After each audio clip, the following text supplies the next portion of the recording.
ভালো থাকার জন্য খুব বেশি কিছুর প্রয়োজন নেই, প্রয়োজন ভালো একজন সঙ্গী যে দিন শেষে বলবে, চিন্তা করো না, আমি তো আছি। কিছু সম্পর্ক এভাবেও ভেঙে যায়। একজন কথা বলার জন্য অপেক্ষা করতে থাকে তো অন্যজনের ইচ্ছেই জাগে না। পরিস্থিতি যে কোনো সময় পরিবর্তন হতে পারে। জীবনে কাউকে কষ্ট দিও না।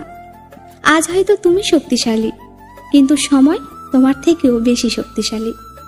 প্রচণ্ড ভালোবাসার পরও যে মানুষটি আপনার হয়নি তার জন্য মন খারাপ করা, আফসোস করা নিশ্চয়ই বোকামি। তাকে মুক্তি দিয়ে দিন, আপনি ভালো থাকবেন। অভিমান না জমিয়ে মিটিয়ে নেওয়াই ভালো। মানুষ আর বাঁচে কয়দিন বলো? এত জটিলতা রেখে কি লাভ? মানুষ দূর থেকেই সুন্দর, খুব কাছে গেলে তার সব রহস্য জানা হয়ে যায়। জানা হয়ে গেলেই আগ্রহ কমে যায়। দূরে থাকলেই তাকে শ্রেষ্ঠ মনে হয়, তাই দূর থেকে দেখাই ভালো। অভিমান জিনিসটা বড়ই অদ্ভুত। যার ওপর হয় সে হৃদয় এবং চিন্তা দুটোতেই থাকে। অহংকার, রাগ, হিংসা, লোভ পরিহার করা বাঞ্ছনীয়। এরা আমাদের কোনো উপকারে আসে না, বরং এদের প্রভাবে আমাদের মানবিক গুণাবলী সমূহ হারিয়ে যায়। যে ছেড়ে গেছে তাকে ভুলে যাও, যে সাথে আছে তাকে গুরুত্ব দাও। গুরুত্ব সবসময় নিজেকে বেশি দেওয়া উচিত।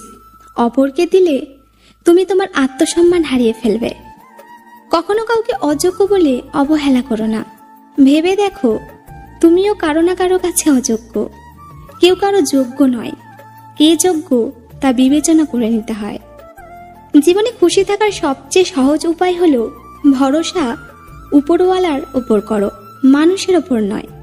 কারণ মানুষের ওপর ভরসা করলেই একদিন ঠকতে হয়, আর উপরওয়ালা কখনোই কাউকে ঠকায় না। নিজেকে নিচে নামিয়ে অন্যের পছন্দের হওয়ার চেয়ে আত্মসম্মান রক্ষা করাটা বেশি শ্রেয়। মানুষগুলো কেমন যেন খুব অল্পতেই অহংকারী আর স্বার্থপর হয়ে ওঠে। নতুন কিছু পাওয়ার আশায় ভুলে যায় তার অতীতকে। অনেক শখের স্বপ্নগুলো যখন ভেঙে যায় তখন মানুষ আস্তে আস্তে বদলাতে শুরু করে। চোখের জলটা অনেকটা ফুলের মতো, কখনো নিজে থেকে ঝরে পড়ে, কখনো বা অন্য কেউ এসে ঝরিয়ে দিয়ে চলে যায়। ভালোবাসার ক্ষমতা সবার থাকলেও মন বোঝার ক্ষমতা সবার থাকে না। মানুষের এটাই সবচেয়ে বড় দোষ, মানুষ তার না পাওয়াগুলোকে খুব বেশি করে যত্ন করে, আর পাওয়াগুলোকে অবহেলা করে, দূর করে দেয় এবং হারিয়ে ফেলে। একদিন এক শিক্ষক তার ছাত্রদের প্রশ্ন করলেন, তোমার কি বলতে পারো? আমরা যখন অনেক বেশি রেগে যাই তখন চিৎকার করি কেন?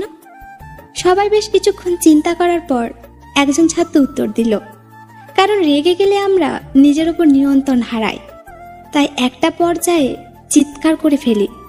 শিক্ষক বললেন, কিন্তু আমরা যার উপর রাগ করি সেই মানুষটি তো আমাদের সামনেই থাকে, তবুও কেন আমাদেরকে চেঁচিয়ে তার সাথে কথা বলতে হবে?